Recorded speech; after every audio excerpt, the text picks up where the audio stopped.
pertanyaan pertama yaitu siapa yang menjadi objek utama dalam transformasi pendidikan menuju Society 4.0.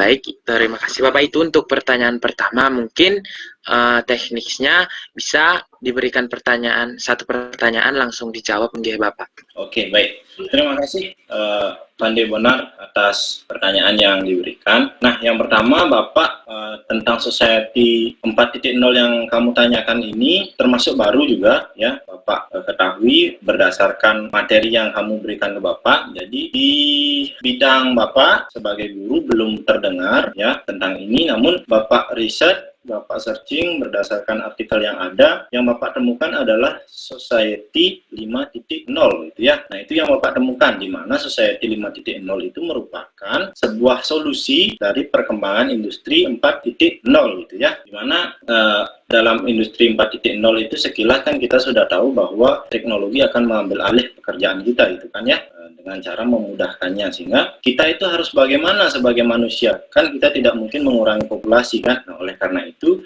dibikinlah konsep Society 5.0 ini untuk mengatasi hal itu, sehingga manusia dimaksimalkan perannya sehingga bisa mengimbangi atau bisa bersanding dengan teknologi yang berperan di industri 4.0 itu.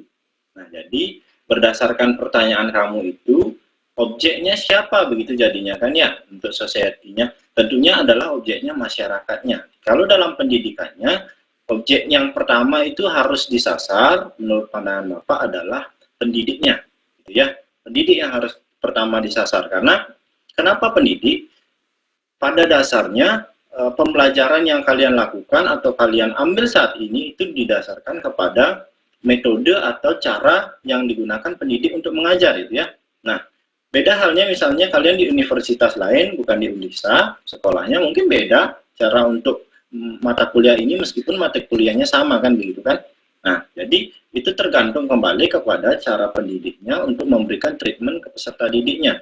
Karena menurut Bapak, kita di Indonesia peserta didiknya masih tidak terlalu bisa dibilang critical thinking ya untuk peserta didiknya, jadi tidak terlalu mempertanyakan apa maknanya itu ya, ataupun mungkin memberikan opsi sepertinya perjalanan atau pembelajaran yang seperti ini lebih baik Pak dibandingkan dengan yang mungkin Bapak rencanakan. Itu Bapak belum pernah lihat sih untuk peserta didik yang seperti itu ya, jadi dia mengikuti saja apa yang dijalankan oleh pendidiknya. Nah, itu mungkin Benar Pandey, silakan untuk pertanyaan selanjutnya. Baik, terima kasih Bapak. Kita lanjut kepada pertanyaan selanjutnya, yaitu apa yang harus dipersiapkan oleh tenaga pendidik dan peserta didik dalam menghadapi transformasi pendidikan menuju society, karena tadi 4.0 sudah tidak lagi, jadi ke 5.0 ini Bapak. Oke, terima kasih. Nah, untuk permasalahan apa yang dipersiapkan itu ya, dari artikel yang Bapak baca adalah ada 6 komponen literasi dasar namanya ya, yang harus dipersiapkan. Yang di dalamnya itu ada tentang kemampuan dalam membaca ya.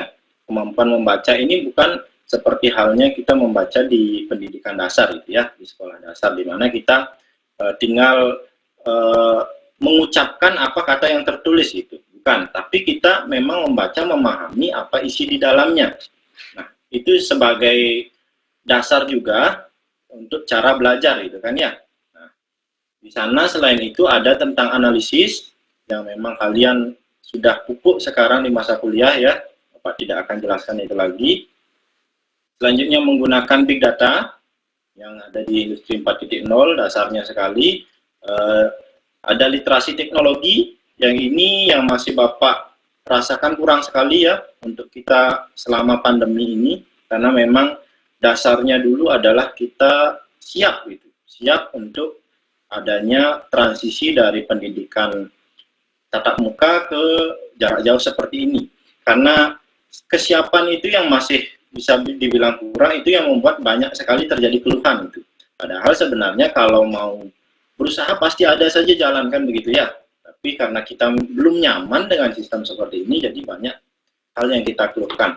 Nah, selain itu ada tentang memahami cara kerja mesin, aplikasi teknologi yang dimana di dalamnya ada artificial intelligence ya, yang mungkin kalian tahu tentang AI, kecerdasan buatan itu, dan yang terakhir adalah literasi manusia yang berkaitan dengan komunikasi di sana. Nah, itu yang perlu disiapkan dalam pembentukan Society 5.0 dari artikel yang Bapak baca ini ya. Mungkin nanti Bapak akan share di mana Bapak mendapatkan artikel itu ya, sebagai bahan juga pendukungnya. Oke, silakan untuk pertanyaan selanjutnya. Oke, silakan untuk pertanyaan selanjutnya, Ade. Baik, terima kasih Bapak. Saya lanjutkan kepada pertanyaan ketiga, yaitu mengapa peserta didik, khususnya generasi milenial, harus mempersiapkan dirinya menuju transformasi pendidikan menuju Society 5.0? Bapak akan menjawab dengan memposisikan diri sendiri sebagai generasi milenial ya. Nah, kenapa penting untuk Bapak sendiri mempersiapkan diri? Karena kita tidak bisa mencegah masa revolusi industri 4.0 itu ya. Itu akan terjadi begitu. Dan untuk mengimbangi itu diperlukan keterampilan tadi, diperlukan Society 5.0, sehingga itu pentingnya untuk mengimbangi adanya revolusi industri 4.0 yang tidak bisa kita cegah. Itu jawaban Bapak ya. Silakan. Baik, terima kasih Bapak. Saya lanjutkan ke pertanyaan selanjutnya, yaitu kapan generasi milenial mempersiapkan dirinya untuk menuju transformasi pendidikan menuju Society 5.0? Nah, kalau berkaitan dengan mempersiapkan diri, dari lembaga pendidikan sendiri sebenarnya untuk saat ini belum ada ancang-ancang ke sana gitu ya. Karena kita masih tetap pendidikan kita di Indonesia ini adalah pendidikan yang bisa Bapak bilang sesuai dengan pandangan Bapak sendiri adalah pendidikan yang menunggu adanya regulasi gitu ya. Nah, kita tidak bisa dimerdekakan meskipun bagaimanapun Bapak Menteri dibilang adalah merdeka belajar, itu tidak bisa karena sebagai pendidik dan juga komponen di dalamnya itu takut akan aturan gitu. Karena jika salah mengambil langkah gitu kan, yang terkena dampak adalah sekolah dan bahkan pendidik itu sendiri. Sehingga yang dapat dilakukan oleh instansi pendidikan adalah menunggu regulasi yang jelas atau peraturan yang jelas untuk mendorong kita ke arah sana gitu ya. Nah, untuk untuk persiapan sebagai generasi milenial, kalau dari instansi pendidikan itu sudah belum untuk saat ini, tapi dari diri sendiri sudah bisa dilakukan sebenarnya gitu ya, dengan cara kita mengupdate diri tentang bagaimana perkembangan saat ini ya, bagaimana perkembangan saat ini sehingga kita bisa paling tidak mendahului belajar ke titik itu. Sebagai contoh sederhana, kita bergerak misalnya di bidang otomotif gitu ya. Nah, kalau otomotif yang kita lihat saat ini yang ada berkeliaran di sekitar kita, tentunya kita kan masih berkutik atau mempelajari tentang otomotif mekanik kan ya, tentang mesin gitu kan ya, tentang mesin berbahan bakar minyak dan lain sebagainya.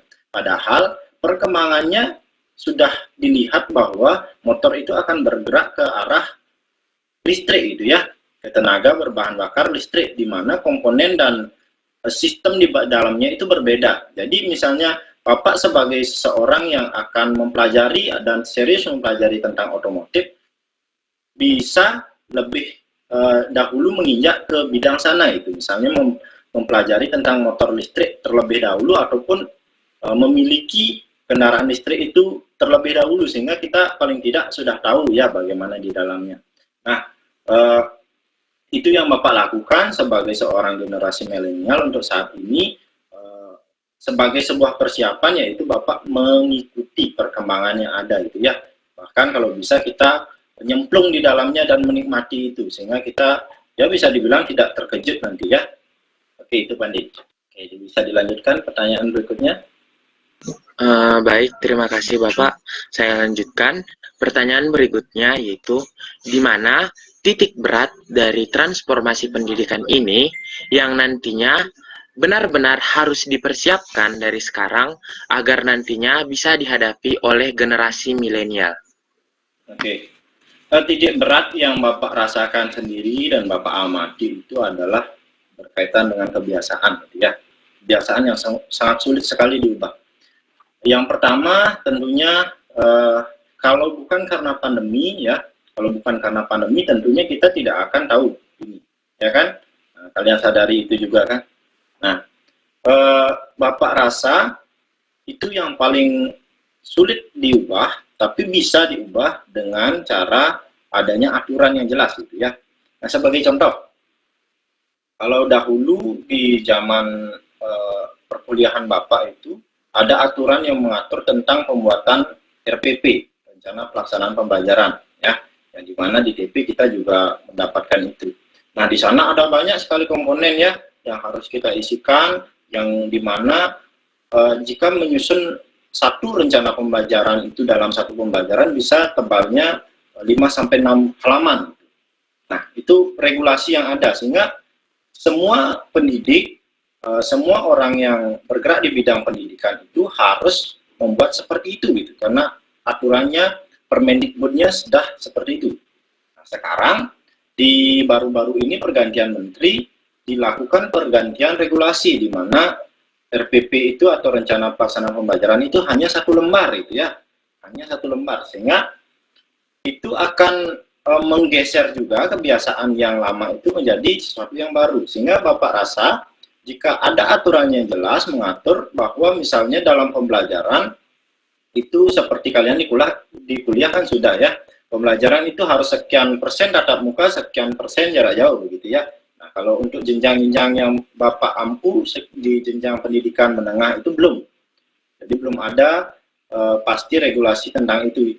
Bisa mungkin kita laksanakan, tapi jadinya kita bisa dibilang memberatkan diri sendiri gitu ya. Karena kalau sekolah itu tidak diharuskan seperti itu, kadang juga tidak mau gitu. Karena berkaitan juga dengan sarana yang dibutuhkan dalam kegiatan-kegiatan seperti itu. Ya, benar ya, di pergeseran kebiasaan yang paling berat dalam transformasi ini. Oke. Baik, terima kasih Bapak. Saya lanjutkan pertanyaan yang terakhir, yaitu bagaimana tindakan yang pemerintah lakukan, khususnya pemerintah di bidang pendidikan, sejauh ini dalam menghadapi transformasi pendidikan menuju Society 5.0. Oke. Nah, untuk secara gamblangnya, Bapak belum melihat sama sekali apa yang dilakukan pemerintah, namanya untuk Society 5.0 ini, tapi secara tereksplisit gitu ya, bisa Bapak cermati itu ada dalam perubahan peraturan tentang pendanaan sekolah. Nah, di mana kalau dahulu itu pendanaan sekolah dibatasi untuk pembelian perangkat multimedia seperti komputer, itu ya, laptop dan lain sebagainya yang mendukung untuk pembelajaran berbasis teknologi itu dibatasi jumlahnya. Jadi tidak boleh kita gunakan sepenuhnya untuk ke sana. Misalnya kalau dulu melakukan pengadaan 2 komputer dalam 1 tahun anggaran gitu ya, sekolah itu hanya boleh 2 saja dalam 1 tahun. Nah, untuk saat ini itu sudah dihapuskan, jadi dibebaskan berapapun boleh gitu ya untuk dilakukannya pengadaan atau perbanyakan perangkat pendukung untuk pembelajaran berbasis teknologi. Yang kedua, Bapak lihat ada pada evaluasi pendidikannya ya. Nah, kalau dulu kita kenal evaluasi ada ujian nasional gitu ya. Jadi untuk mengevaluasi muridnya saja, tapi sekarang sudah diperluas evaluasi itu dalam bentuk AKM gitu namanya ya. Jadi dia asesmen nasional berbasis komputer, ANBK gitu namanya, pergantiannya, di mana konsepnya juga meluas, yang di mana itu menilai satuan pendidikannya atau menilai sekolahnya. Dari sana pun juga ada komponen-komponen yang berkaitan di dalamnya, termasuk ada jenis-jenis soal berkaitan dengan literasi, numerasi, dan lain sebagainya yang Bapak rasa itu memang jadi landasan dasar dalam teori Society 5.0 ini. Itu yang Bapak lihat. secara tereksplisitnya ya, tapi secara gamblangnya belum ada memang istilah-istilah society 5.0 gitu.